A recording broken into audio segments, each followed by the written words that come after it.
Hello students,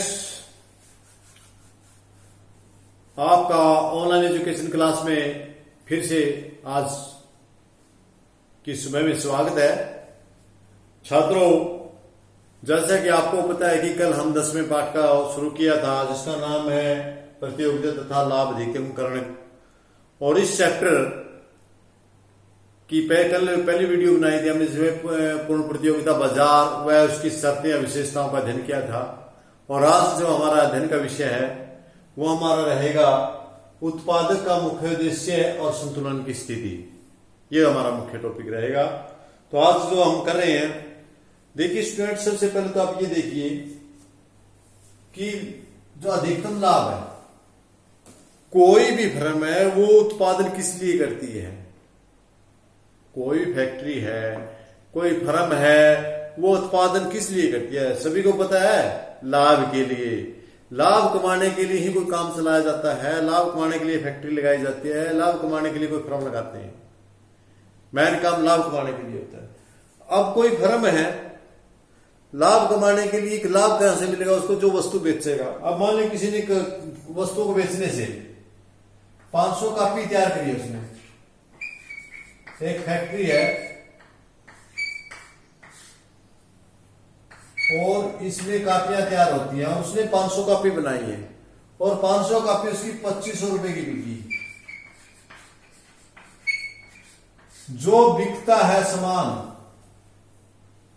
जो बिक्री है, उस जो कुल बिक्री है उसको कुल आगम कहते हैं। जो बिक्री है उसको आगम कहते हैं। जो कुल बिक्री है, हो सकता है एक महीने में 2500, एक महीने में वो उसकी आगम इतने, उससे अगले कुल आगम उसकी 5000 होगी। एक महीने में उसकी 2500 है, अगले महीने फिर 2500 है, तो कुल आगम आपकी 5000 होगी। लेकिन यहाँ 500 कॉपी तैयार करी है तो 500 का कितना होगा? 500 रुपये। तो कुल आगम कितना है आपका?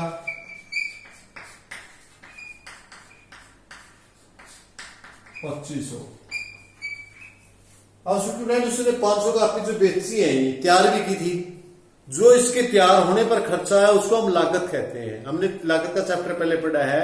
जो वस्तुओं को तैयार करने में उसके ऊपर जितने साधन या कारक यूज होते हैं, उनकी जो कीमत होती है, उनको हम कारक कहते हैं। और इन 500 कॉपियों को तैयार करने में उसके 2000 रुपए लगे थे।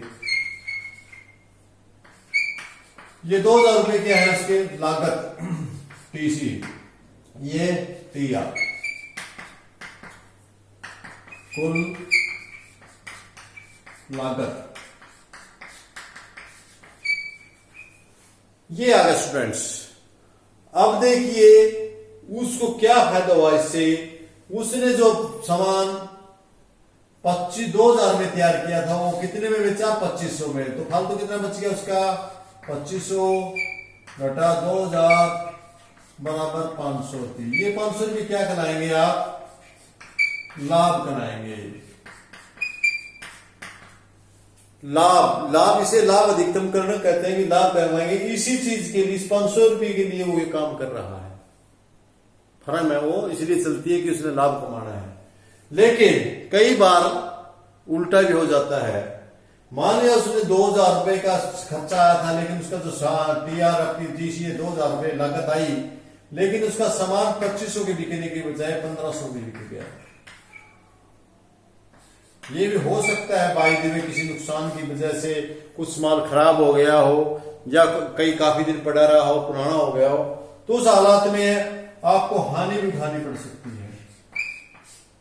नुकसान हो गया क्योंकि उसकी लागत आई थी 2000 रुपए और खर्चा उसका कितना हो गया? बिकी कितने? उसके 1500। तो कितना? 500 रुपए। 500 रुपए उसे अपने घर से देने पड़े। इसके लिए कभी काम नहीं करता उत्पादक, लेकिन हो जाता है और इसको प्रेरित होकर के काम करता है। हम बात करें पूर्ण प्रतियोगिता बाजार में। पूर्ण प्रतियोगिता बाजार में बहुत सारे उत्पादक होते हैं, तो कोशिश करता है अधिकतम लाभ कहां मिले, तो बाजार में इतना ही लाभ ले पाता है जितना कि उसके प्रोडक्ट के हिसाब से। हम उसकी बात करेंगे। तो यहां तक मेरे ख्याल में आप बच्चों को समझ में आ गया होगा। तो इसके लिए लाभ अधिकतम करने के लिए हैंसन ने एक परिभाषा दी है इसकी कि एक उत्पादक उस समय संतुलन की अवस्था में, कि उत्पादक संतुलन की अवस्था में कब होता है?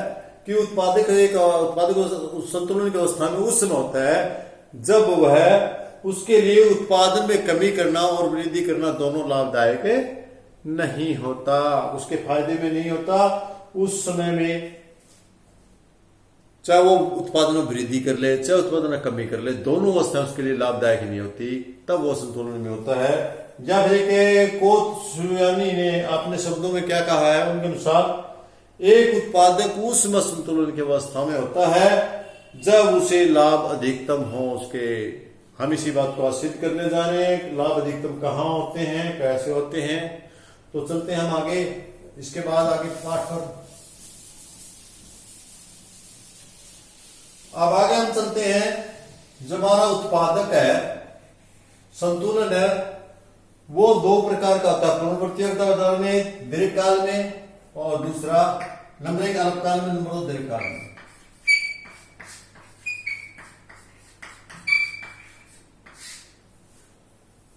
एक तो अल्पकालीन असंतुलन, दूसरा दीर्घकालीन संतुलन। क्योंकि इस विषय में हम देख सकते हैं कि कुछ थोड़े समय में संतुलन कैसे होगा, ज्यादा समय में संतुलन किस प्रकार कर पाएगा वो, इन बातों की चर्चा करते हैं। सबसे पहले हम आज जिक्र कर लेते हैं अल्पकालीन संतुलन का। जो संतुलन है वो अल्पकालीन संतुलन और दीर्घकालीन संतुलन है। अल्पकालीन संतुलन में मैंने यह चित्र बनाया है, यहाँ आपने ये ले लेनी है OX, ये ले लेनी है आपने OY। OH ये आपका जो चित्र रेखा है बिल्कुल जो 90 डिग्री 45 डिग्री पे है आपका, ये 90 का कोण है और इस पे 45 का कोण है, आपकी TR है। क्योंकि पूर्ण प्रतियोगिता बाजार में हमारा उत्पादन एक ही कीमत पर बिकता है, और इसके अलावा जो लागत है वो शुरू में ज्यादा, फिक्स कॉस्ट के कारण शुरू में लागत ज्यादा होती है, फिर कम होती है, फिर कम होकर के फिर बढ़ती है, लागत कम होकर के फिर लागत बढ़ना शुरू हो जाती है, क्योंकि सामान पुराना हो जाता है। वो मैंने लागत के चैप्टर में आपको अच्छे से पहले समझाया है। ये हमारी TC है। और अब देखिए, जितना हमें यहां से लेके यहां फिक्स कॉस्ट के कारण, क्योंकि उत्पादन चाहे 0 हो, लेकिन उत्पादन करने की सोच ली आपने, उत्पादन के लिए फैक्ट्री लगा ली है, तो आपका लागत आना शुरू हो गया है, चाहे उत्पादन करें ना करें। तो इसलिए 0 उत्पादन में भी आपकी इतनी लागत है, तो जितनी जो ये फिक्स कॉस्ट है उतनी इसको हानि के रूप में उठानी पड़ेगी। जो जो उत्पाद लागत कम होनी शुरू हो गई, इसका प्रॉफिट भी कम होना, इसके नुकसान होना भी कम हो गया। और जैसे इस बिंदु पर इसको ब्रेक इवन पॉइंट बोलते हैं, ब्रेक इवन पॉइंट। इस ब्रेक इवन पॉइंट क्यों बोलते हैं इसको, क्योंकि इस पॉइंट के ऊपर आकर के न ही उसको लाभ होता है और न ही हानि होती है। इस पॉइंट पे ये बी बिंदु मान लिया जाए, इस पॉइंट पे आकर के इसको न लाभ है और न हानि है। जितना का उसने सामान लिया उतना का तैयार करके बेच दिया। यदि वो इतना उत्पादन, इसकी बजाय उत्पादन इतना करता है, इतना उत्पादन कर गया, इससे कम, यदि यहां तक उत्पादन इतना इतना इतना, इससे कम उत्पादन करता है, तो उसका फिक्स कॉस्ट भी उसको लगती है। फिक्स कॉस्ट ज्यादा होने के कारण उसका उत्पादन कम है, तो उसको घर से भुगतना पड़ता है। लेकिन यहां आने के बाद उसकी फिक्स कॉस्ट और आय दोनों चीज बराबर हो जाती है आपकी। TC और TR दोनों बराबर हो जाती हैं यहां पर। लेकिन जिससे उसकी लागत कम होगी, इनकम, क्योंकि पूर्ण प्रतियोगिता बाजार में कीमत तो उसको वही मिलनी है जो बाजार ने फिक्स कर दी है, और उसकी लागत कम होगी, वो उसका बेनिफिट होता जाएगा। यही इस उत्पादन पाएगा वहीं पे, तो उत्पादन पे उसको सबसे अधिक लाभ मिलेगा। यहां उसको ये लाभ हमारा ये PR, जी यहां से यहाँ का PR लाभ है, ये लाभ अधिकतम मिलेगा।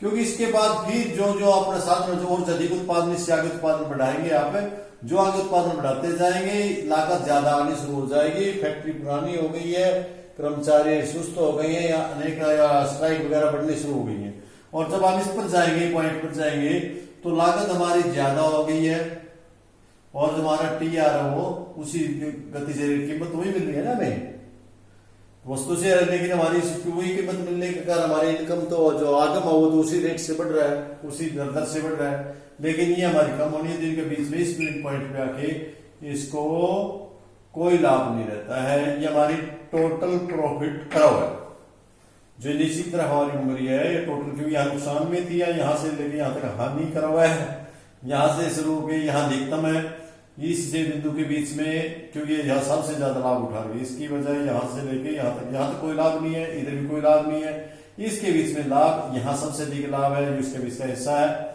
और यदि ये उत्पादन M1 करता है, अधिकतम लाभ M2, एक स्थिति है, तीन स्थितियां बनती है इसकी। पहली स्थिति उत्पादन OM करता है, OM में इसको अधिकतम लाभ।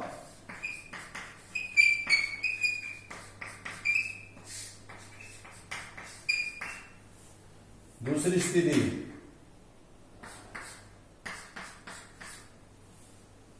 OM2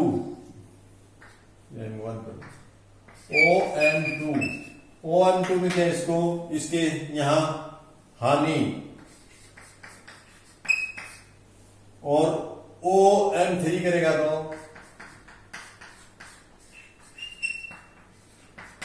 तो इसके बाद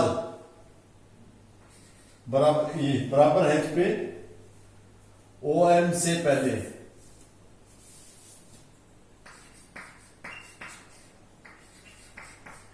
हानि फिक्स कॉस्ट के कारण,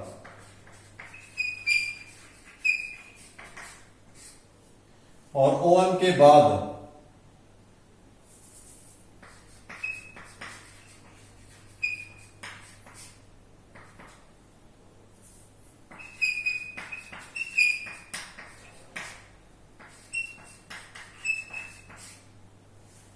हानि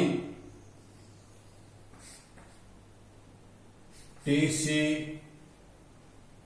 ज्यादा के कारण, TC ज्यादा होने के कारण, ये तीन स्थितियां इसकी बनती हैं। तो जो हमारी संतुलन की अवस्था कौन सी होगी, ये होगी जिस अवस्था में पूर्ण प्रतियोगिता बाजार में उसे अधिकतम लाभ मिलता है, उसे लाभ अधिकतमकरण कहते हैं।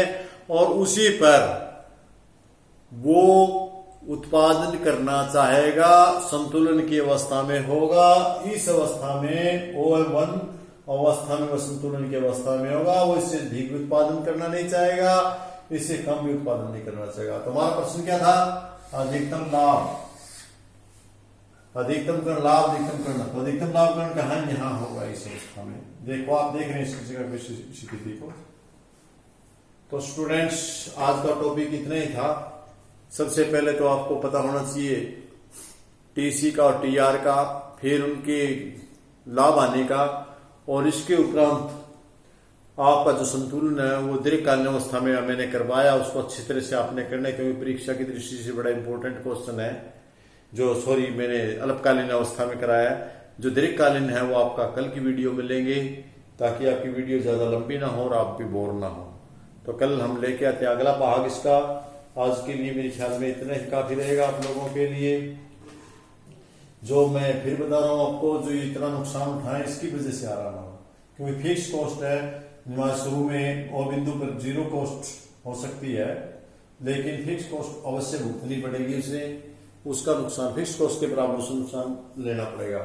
या हम एक तरह से और भी दर्शा सकते हैं इसको, थोड़ा सा बीच में मैं बताया दूं आपको, डाउट आपका क्लियर कर दूं।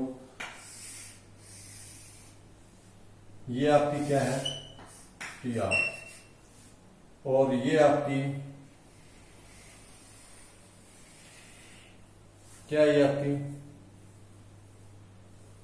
TC, कौन सी TC है ये, TBC।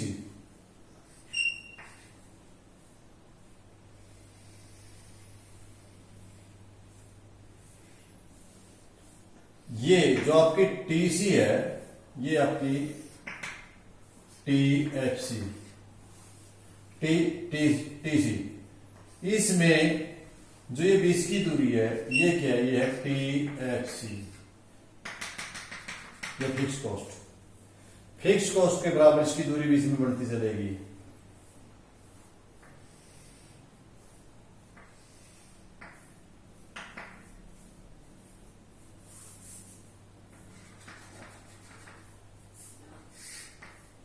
जो ये इतनी दूरी है, इतनी दूरी के बीच में दूर तक, हर जगह तक आपकी बढ़ती चलेगी।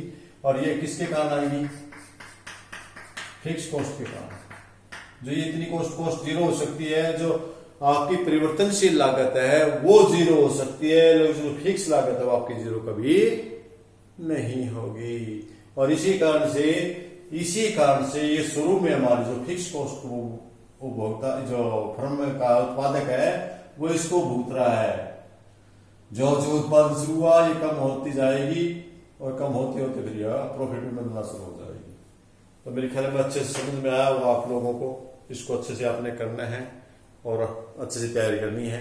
कल के लिए मैं फिर आप सब लोगों से इजाजत चाहता हूँ। धन्यवाद आप लोगों का।